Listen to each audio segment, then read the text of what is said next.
Boa noite, pessoal. Tudo bem com vocês? Hoje a gente vai para a aula 5. A gente vai falar sobre transistor, né? O componente é o put, né? A gente vem numa sequência aí de componentes, né? Então hoje a gente acaba falando aí na aula 5 do tiristores, que é o put. Bom, enfim, vamos lá, pessoal. Então a gente tem aqui o aspecto físico, né, do componente, encapsulamento, os três terminais. Aqui a gente tem a simbologia, né, onde a gente contém aqui o anodo, o catodo e o gateway. Bom, o que é o put, né? O put é um transistor de onda de junção programável. O put é um dispositivo de 4 camadas, né? São elas aqui: PNP, né, que possui aqui um anodo, um catodo e um gateway.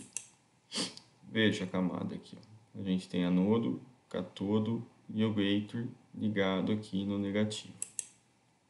Bom, ele tem uma curva, né, um gráfico de uma curva que representa, né, e ela é semelhante ao JT, que é um componente da família também dos transistores ali, né, que a gente vai estar, dos tiristores, que a gente vai estar vendo.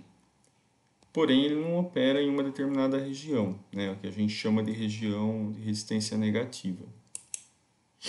Então, a gente tem aqui, né, a junção deles, ó, PN, PN, tá? Então, ele é um dispositivo de 4 camadas, tá? Tem a camada P, camada N, camada P e a camada N.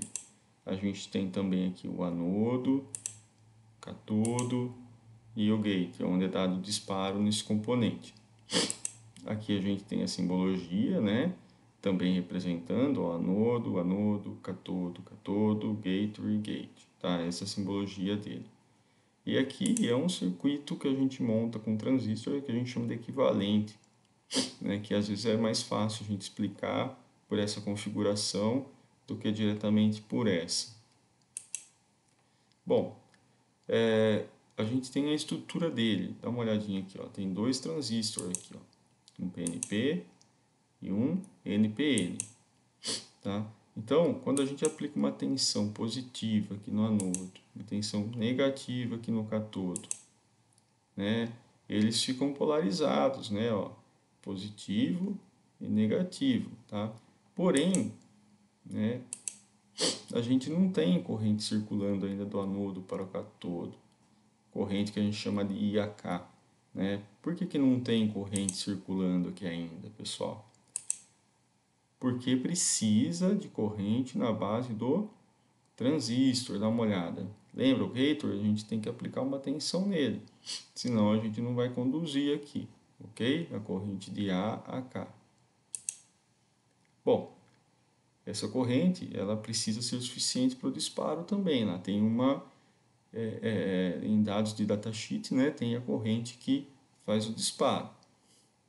Tá? Então ela precisa ser o suficiente para disparar, porque senão a gente não consegue conduzir a corrente aqui e alimentar uma carga, por exemplo. Aqui é um exemplo, né? O esquema aqui é de um circuito oscilador de relaxamento com put.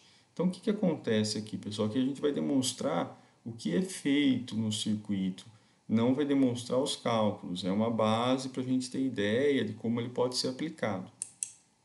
Então, ó, a gente tem dois transistores e a gente conecta, né, uma fonte desse lado aqui, veja, ó, ela é variável, né, uma tensão variável. E a gente conecta uma outra fonte aqui, né, que é uma referência fixa para o gateway poder atuar, certo? E aqui a gente vai trabalhando em cima dessa tensão para que a gente consiga conduzir corrente aqui. Veja bem, o que a gente tem aqui? Ó? Uma fonte variável, a corrente IAK, né, que vai circular aqui, o anodo, o catodo e o gateway. Aqui a tensão de referência fixa e aqui a gente tem uma carga. tá? Então, o que acontece? Se a gente aumentar aqui a tensão, né, até ela ficar maior, tá, que a tensão que eu tenho aqui, o que vai acontecer? Né? Ela que a gente vai aumentando gradativamente até que ela fique maior a tensão que a gente tem de referência que está aqui no gate para disparar ele. Aí, quando isso acontece, o que vai acontecer aqui? A corrente vai circular, essa corrente IAK, né, corrente de cátodo a anodo, e vai vir diretamente para a carga alimentando o nosso circuito, ok? Bom, então se a gente tiver, né, essas condições, tá, ela vai continuar circulando, tá? Enquanto essa corrente IAK for maior que a corrente mínima, tá? Se ela for maior, continua circulando. Bom, se a gente for diminuindo aqui essa tensão, o que vai... Isso aqui é para simular, né, pessoal? A gente vai fazer com que essa corrente ela seja inferior à corrente mínima de atuação. E aí, o que acontece?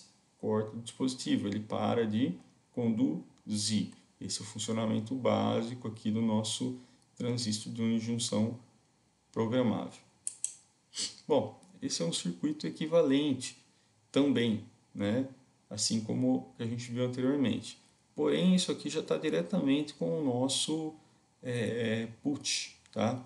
Então a gente tem uma tensão fixa aqui, ela é controlada por esses dois resistores, e aqui a gente vai controlar essa tensão aqui, ó, essa VG, que é o que dá o disparo no put. E aqui a gente tem simbolizando a corrente que vai de anodo a cátodo, tá?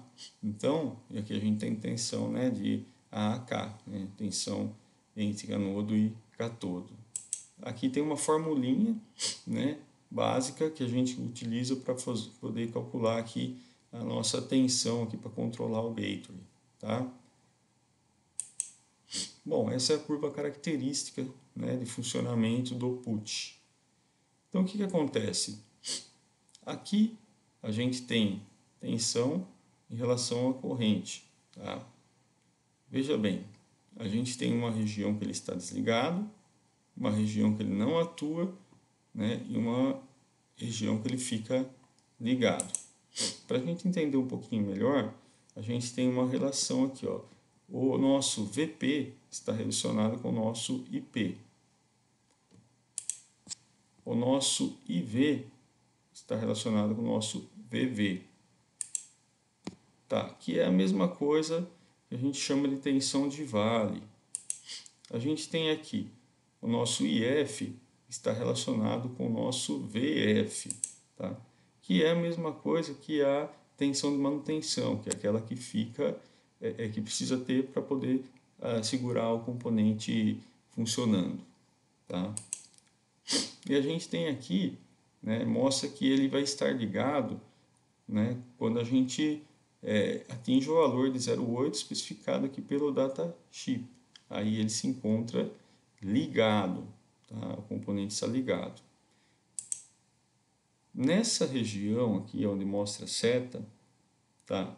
Essa primeira seta e essa segunda seta, que é, né, a região entre VP e IV, ele não permanece ativo, né? Porque lá atrás eu falei que existe uma região estável onde ele não funciona, que é uma resistência negativa, tá? Então, essa é a representação aqui do nosso put, né, de forma básica, para a gente ter uma introdução do que se trata esse componente. Bom, a gente pode ter aplicações com ele, né, em osciladores de baixa frequência, né, onde tem um capacitor ali que fica controlando, né, o pulso dele. A gente tem aqui os disparadores, a gente tem estabilizadores, a gente tem geradores de sinais, a gente tem dentes de serra, a gente tem sistemas temporizados. E aqui eu coloco para vocês uma indicação de sites para circuito experimental. Nesse artigo aqui do Newton Braga tem ali uma experiência para ser feita, né, de forma física, caso vocês desejem. E aqui uma indicação para simulação de cálculo, simulação de software desse mesmo dispositivo que eu acabei, desse mesmo componente que eu acabei de explicar para vocês. Ok? Então, por essa aula 5 É só apenas uma introdução e até a próxima.